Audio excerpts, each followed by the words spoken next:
Welcome to Global Affairs. Let's start with the most pressing issue. The International Criminal Court, ICC, has issued arrest warrants for Israeli Prime Minister Benjamin Netanyahu, former Defense Minister Yoav Gallant, and Hamas leader Mohammed Diab Ibrahim Al-Masri for alleged war crimes and crimes against humanity. This follows ICC prosecutor Karim Khan's announcement on May 20th, seeking warrants for crimes linked to the October 7th Hamas attack on Israel and Tel Aviv's military action in Gaza. Before talking about the arrest warrant and potential impact on India, let's talk about the International Criminal Court, ICC. What is ICC? It is governed by an international treaty called the Rome Statute. The ICC is the world's first permanent international criminal court. It investigates and, where warranted, tries individuals charged with the gravest crimes of concern to the international community: genocide, war crimes, crimes against humanity, and the crime of aggression. Through international criminal justice, ICC aims to hold those responsible for their crimes and to help prevent these crimes from happening again. However, India is not a party to Rome Statute along with US and China. Now let's talk about how did it come into being? On July 17th, 1998, Rome Statute was adopted by 120 states in direction of creating a more just world. On July 1st, 2002, Rome Statute took effect upon ratification by 60 states, officially establishing the ICC. Since it has no retroactive jurisdiction, the ICC deals with crimes committed on or after this date. Today, the Rome Statute serves as the ICC's guiding legal instrument, which is elaborated in such other legal texts as the elements of crimes, rules of procedure, and evidence, and more. Now some facts and figures about ICC. Today, the ICC has over 900 staff members from approximately 100 states. It has 6 official languages: English, French, Arabic, Chinese, Russian, and Spanish. ICC has 6 field offices: Kinshasa and Bunia, Democratic Republic of the Congo, DRC; Kampala, Uganda; Bangui, Central African Republic, CAR; Nairobi, Kenya; Abidjan, Côte d'Ivoire. It has 2 working languages: English and French. ICC headquarters is at The Hague, the Netherlands. What is ICC's organizational structure? There are 4 organs of the ICC. Presidency conducts external relations with states, coordinates judicial matters such as assigning judges, situations, and cases to divisions, and oversees the registry's administrative work. Judicial divisions: 18 judges in 3 divisions: pretrial, trial, and appeals, conduct judicial proceedings. Office of the Prosecutor conducts preliminary examinations, investigations, and prosecutions. Registry conducts non-judicial activities such as security, interpretation, outreach, support to defense and victims' lawyers, etc. The ICC has field offices in several of the countries in which investigations are being conducted. The ICC Detention Center is used to hold in safe, secure, and humane custody those detained by the ICC. The International Committee of the Red Cross, ICRC, is the detention center's inspecting authority and as such has unrestricted access and examine on unannounced visits. What about ICC's jurisdiction and working? The Rome Statute grants the ICC jurisdiction over 4 main crimes: the crime of genocide, crimes against humanity, la crimes, crime of aggression. The court may exercise jurisdiction in a situation where genocide, crimes against humanity, or war crimes were committed on or after July 1st, 2002. The crimes were committed by a state party national, or in the territory of a state party, or in a state that has accepted the jurisdiction of the court. As of July 17, 2018, a situation in which an act of aggression would appear to have occurred could be referred to the court by the Security Council, acting under Chapter 7 of the United Nations Charter, irrespective as to whether it involves states parties or non-states parties. The ICC is intended to complement, not to replace, national criminal systems. It prosecutes cases only when states do not or are unwilling or unable to do so genuinely. ICC is not a UN organization, but has a cooperation agreement with the United Nations. When a situation is not within the court's jurisdiction, the United Nations Security Council can refer the situation to the ICC, granting a jurisdiction. This has been done in the situations in Darfur, Sudan, and Libya. Now, some other facts related to legal process. The ICC does not prosecute those under the age of 18 when a crime was committed. The defendant is considered innocent until proven guilty. The burden of proof lies with the prosecutor. During all stages of proceedings, pre-trial, trial, and appeals, the defendant has the right to information in a language he or she fully understands. Thus, the ICC proceedings are conducted in multiple languages, with teams of interpreters and translators at work. Now let's talk about the limitations of ICC. As a judicial institution, the ICC does not have its own police force or enforcement body. Thus, it relies on cooperation with countries worldwide for support, particularly for making arrests, transferring arrested persons to the ICC detention center in The Hague, freezing suspects' assets, and enforcing sentences. This state cooperation is problematic for several reasons.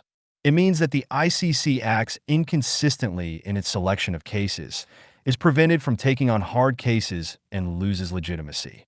It also gives the ICC less deterrent value, as potential perpetrators of war crimes know that they can avoid ICC judgment by taking over government and refusing to cooperate.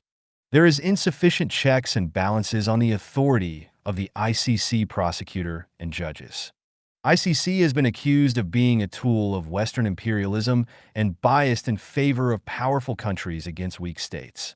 In 2020, the USA authorized sanctions against International Criminal Court, ICC, officials involved in investigations into possible war crimes by USA troops and its allies.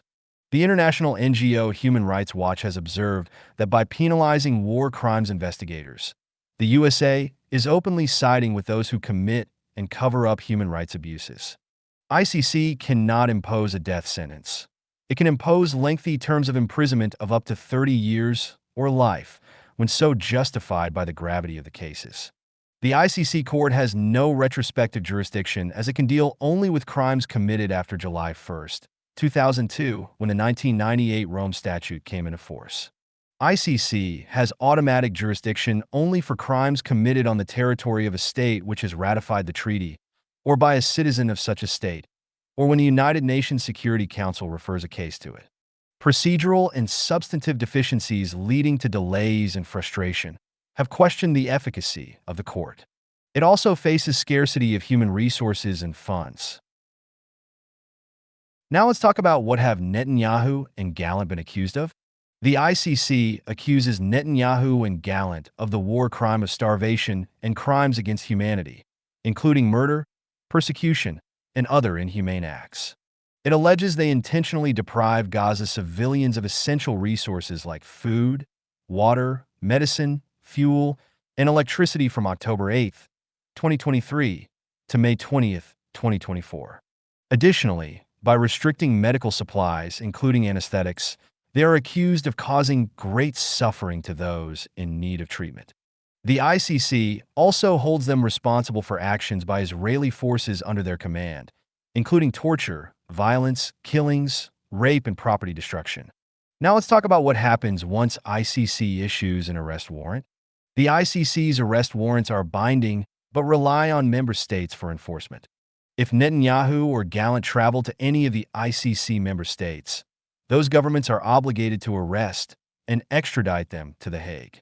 While the ICC previously issued a warrant for Russian President Vladimir Putin, isolating him from Western nations, Netanyahu's case is more complex.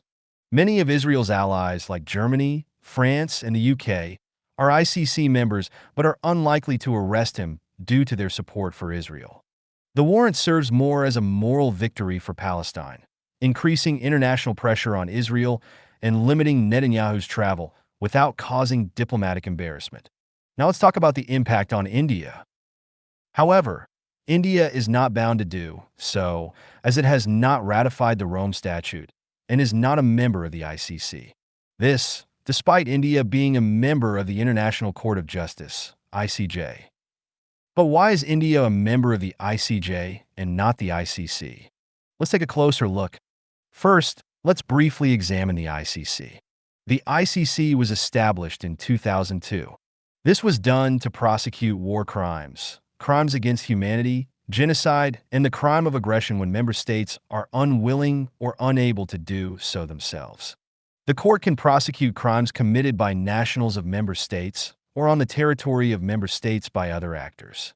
It has 124 member states. The ICC is conducting investigations, ranging from Ukraine and African states such as Uganda, Democratic Republic of Congo, and Kenya to Venezuela and Latin America and Asian nations such as Myanmar and the Philippines, according to its website. However, the pace of justice is slow in the ICC. Although the court is supported by many United Nations members and the European Union, other powers such as the United States, China, and Russia are not members, arguing the ICC could be used for politically motivated prosecutions. India, as mentioned previously, is not a member of the ICC and is thus under no obligation to arrest either Netanyahu or Putin. Now let's take a brief look at ICJ. The International Court of Justice, ICJ, on the other hand, is the principal judicial organ of the United Nations, UN. It is the United Nations' highest court for resolving international disputes. It was established in 1945 by the San Francisco Conference, which also created the UN. All 193 members of the Union are party to the statute of the ICJ, and non-members may also become parties. The court's inaugural sitting was in 1946.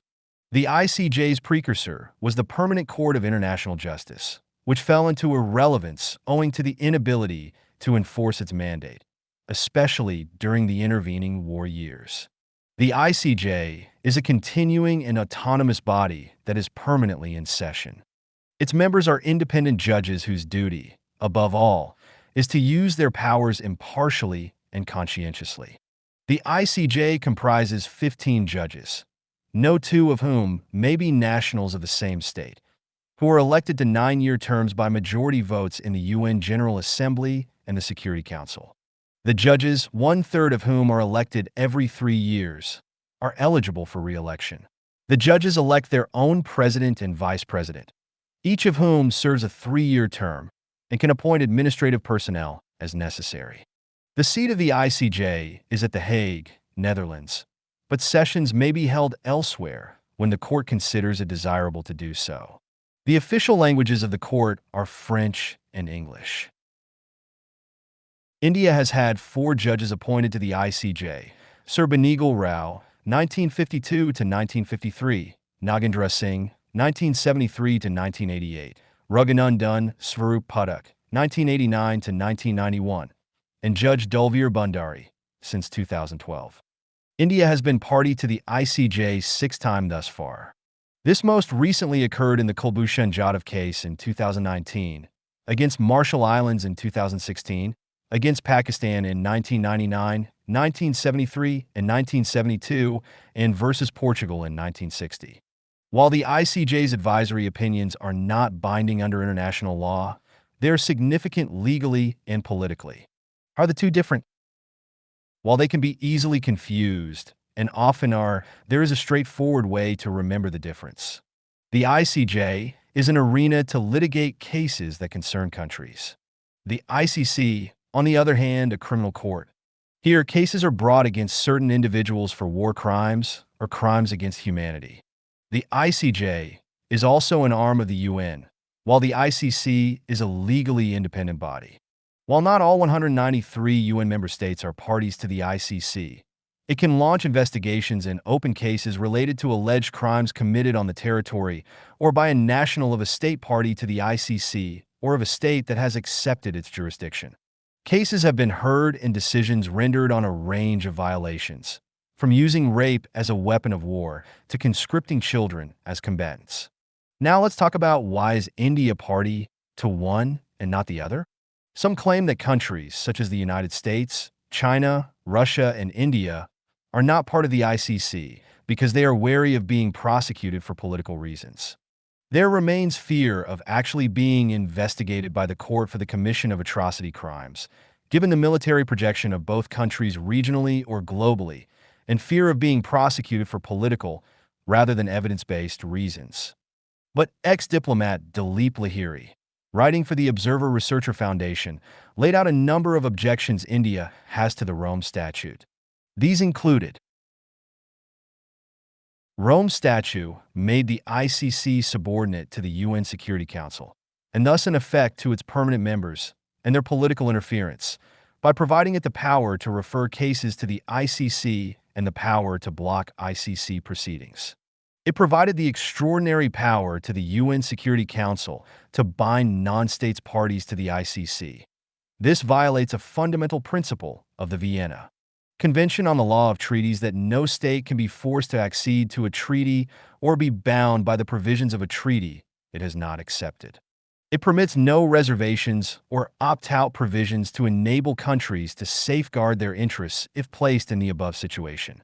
Inappropriately vested wide competence and powers to initiate investigations and trigger jurisdiction of the ICC in the hands of an individual prosecutor. Refused to designate the use of nuclear weapons and terrorism among crimes within the purview of the ICC, as proposed by India. He also denied that fear of prosecution was the reason for New Delhi's reluctance to join the ICC. Now let's talk about the reactions of various parties. Israel. Netanyahu's office rejected the decision and described the move as anti-Semitic in a statement. Israel rejects with disgust the absurd and false actions leveled against it by ICC, his office said, adding Israel won't give in to pressure in defense of its citizens.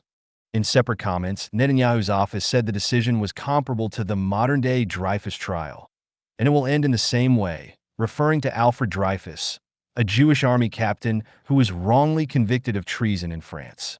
Gallant said in a statement that he was proud of the privilege he had in leading Israel's security and defense systems during a time of war, adding that Israel will continue this war until all of the objectives are met.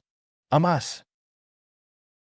The group welcomed the decision to issue arrest warrants for Netanyahu and Gallant, calling it an important step towards justice.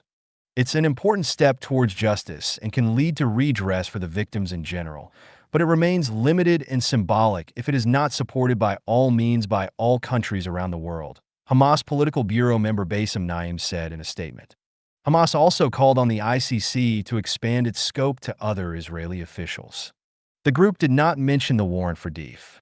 Palestinian Authority.